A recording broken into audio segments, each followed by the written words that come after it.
अच्छा, और बताएं। मैं बताऊं या तुम बताओगे?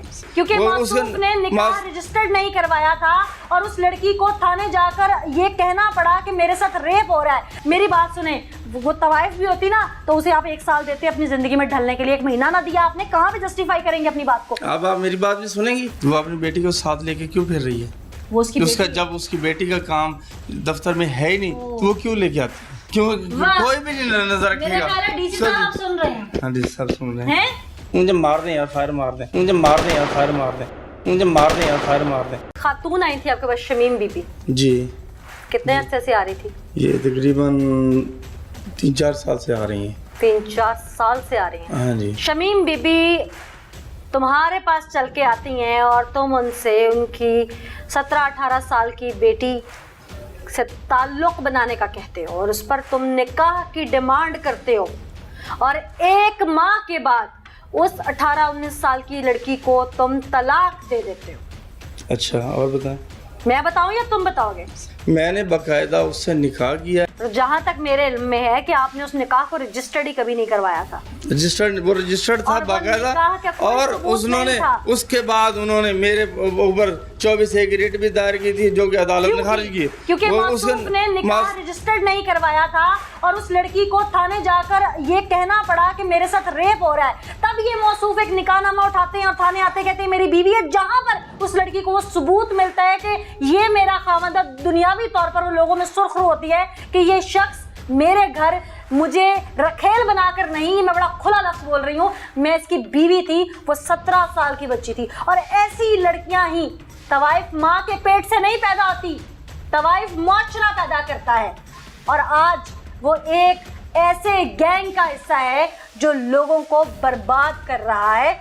वो शुरू कहाँ से हुई? वो इस शख्स से कहानी शुरू होती है। ये एक सरकारी मुलाजिम जिसने एक बेवा को ट्रैप किया, कई साल उसकी पेंशन जिस भी वजह से लटकी, जैसे भी लटकी, इसने उसकी एक 17 साल की बच्ची से निकाह किया। वो 17 साल की बच्ची 2 नंबर नहीं थी। अगर ये उस फैमिली को 2 नंबर कह भी रहा है तो ये उसको अपने घर इज्जत की चादर लेके, अगर रियायत इस्लाम में 4 की इजाजत है, मैं मानती हूँ, ये चादर दे के ले आया था तो उसको चादर 4 दीवारी का तहफ़्फ़ुज़ देता, ना कि 1 महीने के बाद उसे उसी दलदल में धकेल देता। समझ नहीं आई? लोग तो मेरी बात सुने, वो तवाइफ भी होती ना तो उसे आप 1 साल देते अपनी जिंदगी में ढलने के लिए, 1 महीना ना दिया आपने, कहाँ पे जस्टिफाई करेंगे अपनी बात को? अब आप मेरी बात भी सुनेंगी? मैं आप ही की सुन रही हूँ। तुम अपनी शादी से पहले ज़ेबुन्निसा के घर बार बार क्यों जाते थे जब उसकी वालदा घर पे नहीं होती थी? एक खातून आपके पास ऑफिस में आती है अपना केस लेके, आपको ख्वाब आ गया था कि उसके घर में उसकी जवान बेटी और आपने उसका रिश्ता मांगा। वो अपनी बेटी को साथ लेके क्यों फिर रही है? वो जब उसकी बेटी का काम दफ्तर में है ही नहीं तो वो क्यों लेके आती? वाह, कोई भी आप अपना बेटी या बेटा या उसके पेंशन जिसने पेंशन लेनी वो खुद आए, उसके बेटी को लेके आना और उसको रख लेंगे। क्यों कोई भी नहीं नजर रखेगा? डीसी साहब आप सुन रहे हैं? हाँ, डीसी साहब सुन रहे हैं कि कोई भी अपनी बेटी क्यों लेके आएगी दफ्तर में इन मासूफ के पास, क्योंकि इनकी आंखें तो खूंखार भेड़िए की तरह उसकी इज्जत को देखेंगी। अगर किसी की बेटी को निकलना पड़ जाए तो ये मासूफ कह रहे हैं कि उनकी गलती थी कि वो बेटी क्यों लेके आई दफ्तर में। मैंने देखा तो मैंने ब्लैकमेलिंग शुरू कर दी। मैं डीसी को कहूंगी, जो भी तुम्हारे एरिया का डिप्टी कमिश्नर है, मैं उससे कहूंगी कि इसके खिलाफ सख्त से सख्त एक्शन ले, और अगर ना लिया गया तो मैं हर उस फॉरम का दरवाजा खटखटाऊंगी जहां से इसके खिलाफ एक्शन लिया जा सकता हुआ। क्योंकि एक 17 साल की लड़की इसकी वजह से एक ऐसे गैंग का हिस्सा बन गई है जिसकी वजह से उसे, मेरे मुंह पे वो लफ्ज नहीं आते कि उसको एक 2 नंबर लड़की होने का लक़ब दिया जा सकता है। वो कहां से ट्रैप होती हुई, वो अगर मैं दूसरे लफ्जों में कहूँ तो वो बिकती चली गई। उसके बाद सिर्फ उनके घर की कसम पुरसी, वो तमाम हालत आप मेरे कैमरे पे देख सकते हैं। अगर वो इतने ही 2 नंबर थे तो उनके घर तो मेरा ख्याल है एक सही सा बेड नहीं है, उनके घर तो बर्तन 4 अच्छे नहीं है खाने के, उनके तो घर की जो हालत है, जिस तरह 4 पहियों पर वो बिस्तरा डालकर बैठे थे, अगर वो इतने ही 2 नंबर थे, लेकिन वो 2 नंबरी कहाँ से शुरू हुई? इस शख्स से रूट स्टार्ट हुई। मेरा सवाल पेंशन से रिलेटेड नहीं है कि तुमने कितने साल में क्यों नहीं लगाई। मेरा सवाल फिर वही है कि किसी भी साइल की पेंशन तुम 2 माह में, 3 माह में या जल्द से जल्द लगाओगे तो क्या उनसे रिश्ता मांगोगे बिहाफ पर 1 माह के लिए? पछता रहे हैं, मैं गलती की थी, मुझे मार दें यार, फायर मार दें, मुझे मार दें यार, फायर मार दें, मुझे मार दें यार, फायर मार दें। 20 साल से तुम एक ही जगह पे विराजमान हो। 20 साल के बाद आदमी बेशक सारे ऐसे लोग भी हैं जो 30 साल अपनी नौकरी करते हैं। मैंने कोई नई चीज़ नहीं, जो मुझे गवर्नमेंट ने अफसरान ने मुझे हुक्म दिया मैंने उसकी तामील की है। मैंने कोई जानबूझ के मैंने अब जो अफसरान हुक्म देंगे उसकी तामील हो जाएगी। 20 साल से एक ही जगह पर सर्विस करना उसके अफसरान की गलती है। मुतल्लिका एसी और डीसी को चाहिए कि इसे फौरी तौर पर वहां से तब्दील कर दें। एंटी करप्शन और नैब से दरख्वास्त है कि इसकी इंक्वायरी की जाए।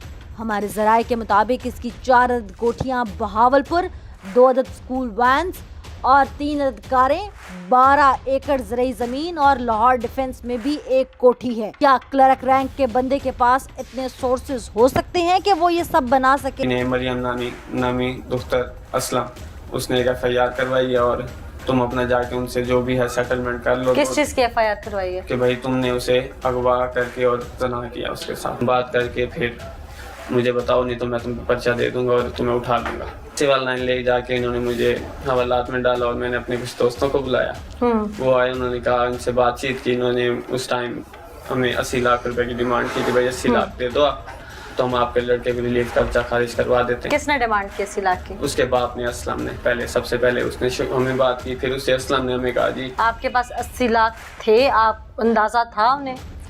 बस वो मुझे टैप काफी 5 महीने से तकरीबन कर रहे थे। वो कुआ तो आपसे हुआ था ना, इश्क में हुआ, मोहब्बत में हुआ, जो भी हुआ, ये अमल तो हुआ था जिसकी FIR थी। जी ठीक है।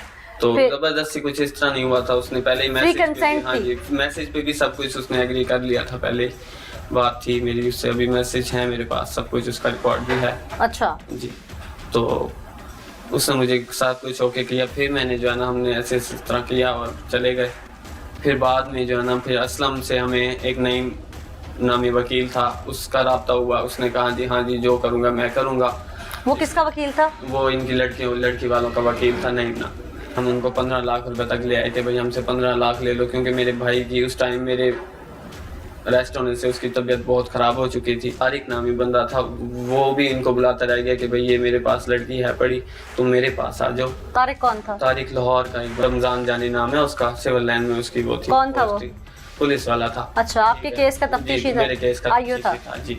तो उसने हमें इतना जलील किया कि घर आ जाना। आपके 3 बजे मेरी अम्मी को कहता है मैं 2 लाख दे दूं, मैं तुम्हारा काम जो जिम्नी आ रहे हैं, ये है वो मैं कर दूंगा। ये इन्वेस्टिगेशन कर रहा था या मुकमुका कर रहा था? जी बस ये कभी घर पहुंच जाता, मेरी अम्मी को फोन करता, बीबी तू परेशान ना हो, तू ये वो। मेरी अम्मी रोती, वो इतना उनको ड्राइंग रूम में पहुंच गया, मेरी अम्मा नूं बुलाओ, मैं अम्मा नाल गल करदा, तुसी सारे फ्राडियो मैं तो सुनाई नहीं करांदा, ये वो। अच्छा, वालदा को कहता था? हाँ जी, ये है वो है, सारे दोस्त इसके आ रहे हैं, आंटी मैं तेनू सुलह देंगा, भाई जी तू मेरी बीबी है, तू पैसे का बंदोबस्त करा, मैं तेरी सुलह करा देना, ये है वो है। मुझे इसने मेरी अम्मी को भी वो किया। कितने पैसों का कहता था अरेंज करने के लिए? कहते हैं भाई तुसी 10 15 20 जिन्ना कर लो, जिन्ना ਤੁਹਾਡੇ ਕੋਲ इकट्ठा होता है तुसी कर 10 से ऊपर यानी जितना होता है? ऐसे ही। अच्छा, 20 तक भी गया? 20 तक गया, तो इस तरह कर लो। बाकी मैं इन्होंने अपनी गल दसी है, मैं इन्ने पैसे लेंगा, मेरी कार्रवाई पूरी होगी। जो मैं 2 लाख रुपए मैं इन्होंने किया, मैं 2 लाख लवांगा। अच्छा। मैं जिमनी है, जो भी मैंने कहोगे मैं हर चीज तो ओके करके दे दें। वो फोन करता था कि भाई ये तो मंडी वाले हैं, इसकी मार हुई जा रही है, वो तो 50 भी देगी,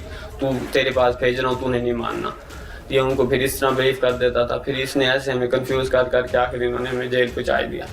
जैसे जेल में पहुंचा 2 दिन बाद मेरे भाई की डेथ हो गई, डिप्रेशन की वजह से।